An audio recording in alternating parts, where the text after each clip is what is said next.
What up, is Marcus Dynasty with ads. We have the 3 buy or sell tight ends. So we're finishing off our buy or sell series here.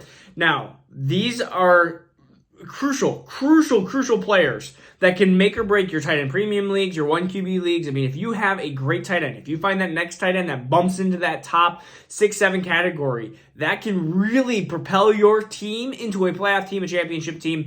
So we're going to go through the top 10 tight ends that we're going to sell.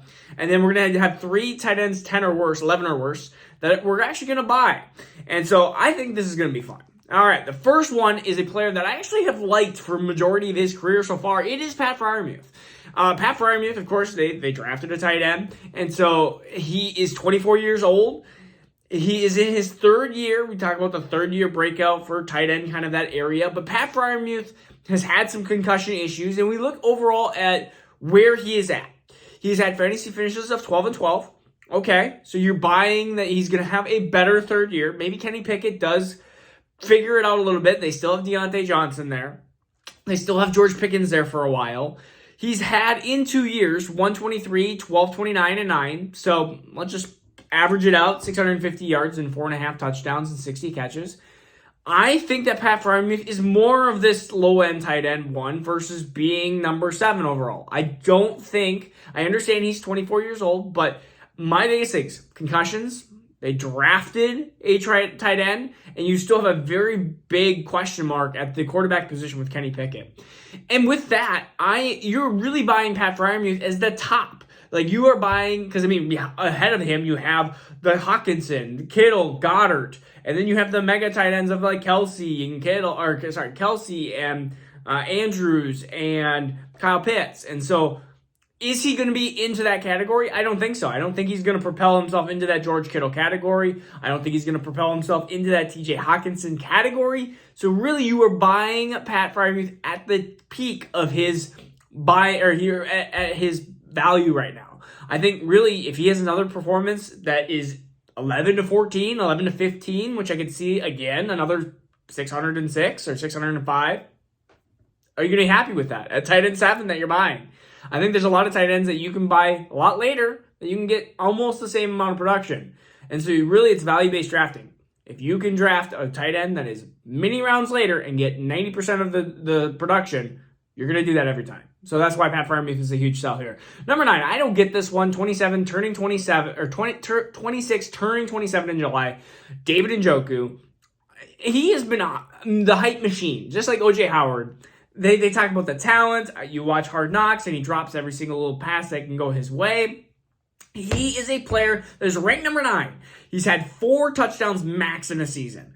So that's been his career, and he's been around forever, last 5-6 years. So 2017, 17, 18, 19, 20, 20. Yeah, he's been in the league forever, and he's had 4 touchdowns max. This is his fantasy finishes: 22, 8, 77, 45, 20, 13.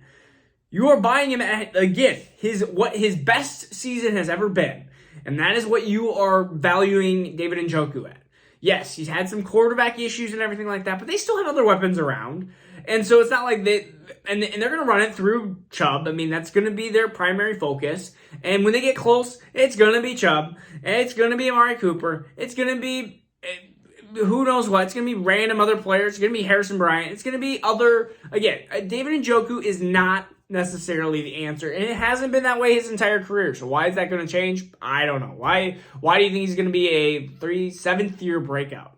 That just sounds silly, doesn't it? Even if he does have one good year, it's not like you're going to get multiple good years out of David Njoku based off his previous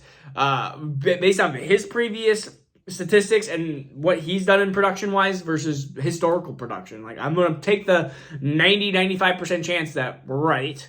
And yeah, there's a 5 or 10% chance that we're wrong, and that's all right. I'll take the odds.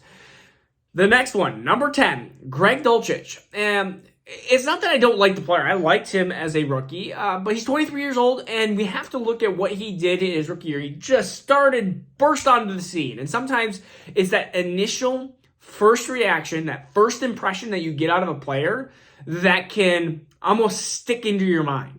But I will tell you, the last seven games, he had 1 touchdown combined. 1. His last 7 games, he had 1 game over 45 yards. 1 game over 45 yards. Okay? So you had a tight end that didn't score and didn't get yards. That's a problem. He had 33 for 411 and 2 out of his 10 games. It's his first 3 games that people are talking about. But we had not seen that production in the last 7 games. So it's, again, that first impression that we see.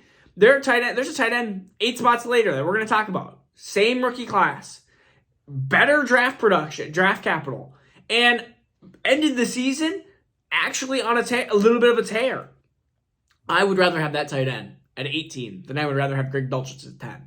So I think, again, we get those first impressions. They stick into our minds, and we go, man, Greg Dulcich. Which, honestly, if you told me what Greg Dulcich's production was the last 7 games, I would have said, man, I feel like he was hitting 50, 60 yards every single game. And it was that first impression of, yeah, he did the first 3 games. And then everything went to kaput, and it really fell apart for him. And that was even before Denver started falling apart even worse than they did they fell completely off the hill at the end of the year. But, I mean, he was falling apart even before that happened. So, let's go to buys. We got to buy some players. We can't just sell everybody. We're going to buy number 11. This is a player that I sold a ton last year. I said he's a top 5 tight end, should not be a top 5 tight end. Is number 11, Darren Waller. He's 30 years old.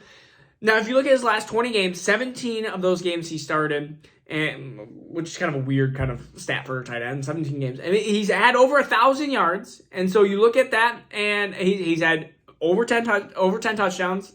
And wait, over 10 touchdowns? What did I put? Oh, no, not 10 touchdowns. That's all right. Almost 10 touchdowns.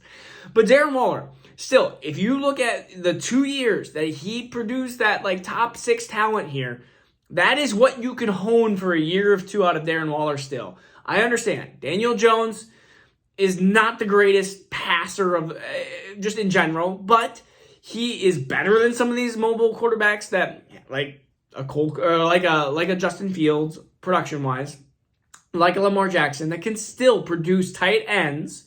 And so we look at, and I guess Justin Fields, I mean, Cole Kmet had his ups and downs last year.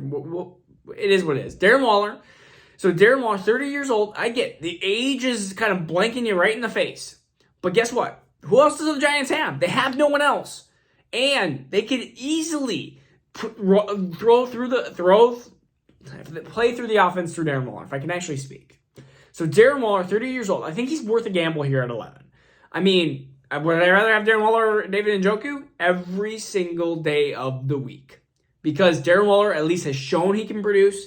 It has been injuries the last 2 years. Again, like I said, 20 games, 17 games started the last 2 years. He hasn't made full seasons. And so that has been the biggest problem for Darren Waller. I understand, still 30 years old. It's a little bit of a red flag here, but this is fantasy football. If you can get 2 good years out of a tight end, that is huge in this tight end production and in this tight end vacancy landscape. And if you said which tight end, 10 or lower, gets into that top 6 for a year or 2, Darren Waller is going to be the name that I'm going to say. All right, number 17, Dalton Schultz, 26, going to be 27 in July. Sounds like David Njoku, except he can actually produce. So last 3 years, 63, 78, and 50. Did I write 57 or 37 catches? It's got to be 57 catches. He's had a lot of catches. And Dalton Schultz has been a kind of a wingman to whether it's been Amari Cooper, whether it's been CeeDee Lamb, Zeke Pollard out of the backfield. He has been the third kind of guy. And now he's going to Houston, which not Bryce Young. I keep thinking Bryce Young is in Houston because we mocked him in Houston forever. We really did. I think he was supposed to be in Houston for like the last like 4 months. But so even though he doesn't have Bryce Young, he's going to be a focal point of the offense. And I think this is a huge spot that Dalton Schultz at 17 could produce into that 10-11 range. I mean, look at the last few years. He was 17, 3, and 11. Why can't he? You average that out. You're talking about a Pat Freiermuth type of production, but not at 7, at 17. And so that is where I would like to have Dalton Schultz at 17. I will take that. Yes, he's a couple of years older, but he's probably going to produce, again, 90% of the production that Pat Freiermuth does, but you're going to get in 10 spots lower in the tight end rankings. I'll take it every time. Number 18, Trey McBride. Now, this is the rookie that I said over Greg Dulcich. He's 23, last 4 games, 55, 17, 78, and 41 yards. He started producing very well. Yes, Zach Ertz was hurt. But no, Kyler Murray was hurt, torn ACL in that mixture there. So, like, I believe that Trey McBride, 23 years old, second-round draft capital. Greg Dulcich was third-round draft capital. Trey McBride was, I believe, the most talented tight end of that class. And you're going to have him here at 18. I think that this is the player that's going to start heating up. Yes, Zach Ertz could play a potential factor or role in this that could mess him up a little bit in his dynasty future. Again, 23. So you were talking about at 18. This is a great flyer. This is a player that honestly could easily produce in the near future here. I know Arizona's team seems like a dumpster fire half the time, but Trey McBride is 23 years old again. I mean, he's got everything that you would potentially want in a tight end that is going to bump himself into that 7, 8, 9 category. I mean, talent-wise, he's not as talented as Pat Freiermuth, but again, we're talking about number 7 versus number 18. And I am going to take your fantasy production-wise, you might have somebody, maybe Trey McBride doesn't do it in 2023, but maybe he does it in 2024. I think this is more of a little bit of a longer play here, but I think Trey McBride has all the tools, and so if you're a team looking, maybe not even for 2023, if you're looking down the road 12 to 24 months, Trey McBride is the player that I am definitely scooping up. All right, this is Marcus Dynasty with Dads. Hope everyone has a great weekend. I'm out traveling, so peace out. Take care. We'll see you next week.